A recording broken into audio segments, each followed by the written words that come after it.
Hey guys, welcome back to Semper Fi Mechanic. My name's Thomas. In today's video, we're talking about how I went to go repossess a vehicle that I had a mechanic lien on, and it was nowhere to be found. Until we did find it at the junkyard about to be crushed. So if you want to use my life as your entertainment, stay tuned, because we're starting right now. Brucey, you bastard, you. I knew you would do something like this. I could just tell it was in you. So for everybody else, if you don't know what's going on, if you haven't seen the last video, I'll go ahead and I'll put it up here. But if you don't want to watch it, that's fine. I'll catch you up to speed right now. So the gist of this is I'm a mobile mechanic. Customer called me, wanted me to look at his vehicle. It's a 2010 Nissan Maxima. Go out there, I do the diagnosis, find out what he needs. He needs a lot of parts. Has a lot of suspension parts, motor mounts, tie rods, ball joints, the whole kit and caboodle.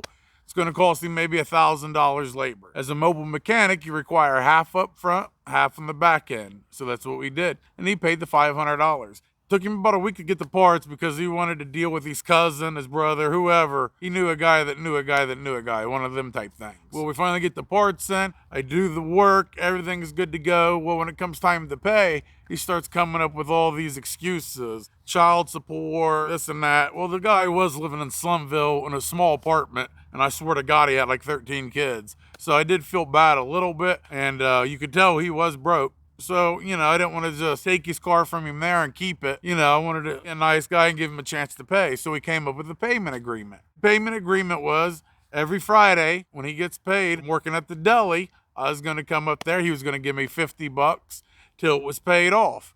I also charged him an extra $100. So he owes $600. So he had $100 on him. So he gave me that. So he's paid $600. It was $400 left, but I'm charging him $100 to do all this. So he owes me $500.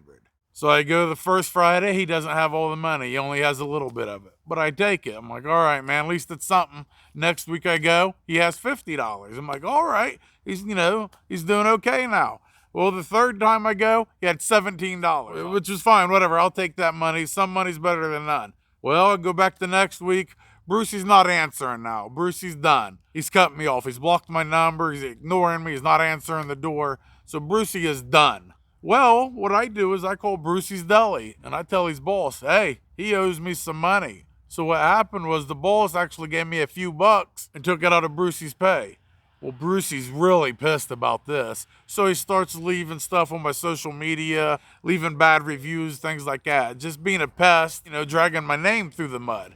So I was like, all right, Brucey, I got one for you. So I started looking up how to do a mechanic lien on these vehicles. If you have a car repair done and you don't pay the dealership or you don't pay the shop, they don't give you your vehicle back. That's just how it is. Well, as a mobile mechanic, it's a little bit different if you don't have the agreement set up that way. But this time I did have the agreement set up, but not fully how I wanted it. I shouldn't have gave him his vehicle back. I could have kept his vehicle how I had the agreement wrote, but we did the payment agreement. So now I got to do a mechanic's lien and try to repossess this vehicle. Well, because I didn't have repossession bold and underline it on the actual agreement that me and him signed, means I couldn't just go repossess the vehicle. So I scheduled a court date. Court date comes. This was just a couple days ago. Go in there, I give my side of the case. Judge agrees, gives me an order so I can repossess the vehicle. I don't have a tow truck, so I got to pay somebody to repossess this vehicle. Well, I know a buddy that knows a buddy. I go ahead and I pay him $200, and he's going to go repossess this vehicle. Well, I go out there with him. I actually just want to see if I can get the vehicle, maybe knock on the door. We'll just handle this. He'll give me the keys and I can drive off with it. And you know what I was going to do? I actually was going to give him $100. I was gonna be like, here, man, I know it ain't much, but just to help him out because I'm a solid dude and I feel bad for him. But I went ahead and drug my name through the mud and he owes me $500. Look, bro, I'm broke too. I got a family. I pay child support to my ex-wife. I got bills. I'm just out here struggling too. I can't take a $500 loss on the chin. I just can't do it. So I go out there, I make contact, I knock on the door. Well, guess what? Brucey does answer, but the car's not there. And old Brucey's laughing and he's holding up $300. Tells me and he shuts the door. So I'm a little bit concerned now because the vehicle's not there. Brucey's telling me to F off and he's waving some money in my face. I start thinking, where could he have done with the vehicle for $300? Did he take a loan out on it? I was like, but he would still have the vehicle. I've already got the lien on the title. He can't sell the vehicle to anybody with that lien on it. Well, there's only one thing he could do. Who's going to buy a vehicle without a title? Think about it. a junkyard.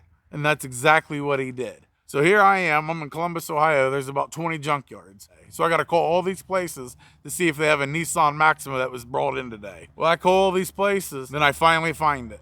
And you know what old Brucey did? He sold it to the junkyard, but it's the junkyard right by my house. He's gonna get some money and he's gonna sell it to the junkyard that's right beside me. Fucking Brucey. I mean, and Brucey's gonna watch this. He's laughing right now. So I talked to the junkyard and they're like, yeah, we got this Nissan Maxima just got brought in, starting to strip it down now. I'm like, wait a minute, don't strip it down. I got a title for it. I'm coming down there. I go down there with my title to show them this has been sold fraudulently. Well, guess what the junkyard did? Told me it was not their problem. I'm standing there with the title, looking at the car, saying, that's my car. Well, they tell me I got to call the police because as far as they know, they've already just bought this vehicle from someone else and they have their proof right there.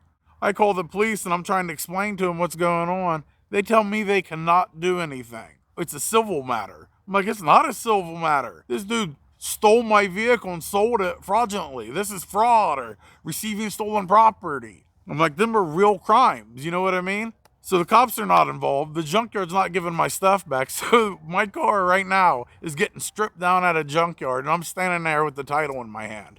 Tell me how this is like really what's going on right now. So Brucey, you son of a bitch, you outsmarted me today, but I'm filing charges against your ass. So this ain't over. We'll have a new video when I'm sitting in court.